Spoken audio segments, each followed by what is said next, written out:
একজন ইন্ডাস্ট্রিয়াল ইঞ্জিনিয়ারের কাজ কি এবং কেন গ্লোবালি ইন্ডাস্ট্রিয়াল ইঞ্জিনিয়ারদের এত ডিমান্ড? এক কথায় একজন ইন্ডাস্ট্রিয়ালের কাজ দুটি। নাম্বার 1, কোম্পানির প্রফিট বাড়িয়ে দেওয়া, এবং নাম্বার 2, কাস্টমার স্যাটিসফ্যাকশন বাড়িয়ে দেওয়া।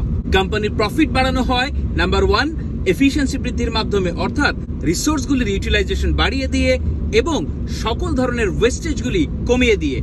নাম্বার 2, প্রোডাক্ট এবং সার্ভিসের কোয়ালিটি অক্ষুণ্ণ রেখে সকল ধরনের আননেসেসারি কস্টগুলি কমিয়ে দিয়ে। এবং নাম্বার 3, প্রোডাক্টিভিটি বাড়িয়ে দেওয়ার মাধ্যমে, অর্থাৎ নতুন নতুন মেথড, টেকনোলজি এবং ম্যানেজমেন্ট টুলসগুলি ব্যবহার করে প্রোডাক্টিভিটি বাড়িয়ে দিয়ে। আর কাস্টমার স্যাটিসফ্যাকশন বেড়ে যায়, কারণ কোম্পানি আরো কম্পিটিটিভ প্রাইসে আরো ভালো কোয়ালিটির প্রোডাক্ট আরো দ্রুত বা কম সময়ে, অর্থাৎ কম লিড টাইমে কাস্টমারকে পৌঁছে দিতে পারেন এবং কাস্টমার খুব ভালো একটা এক্সপিরিয়েন্স পান।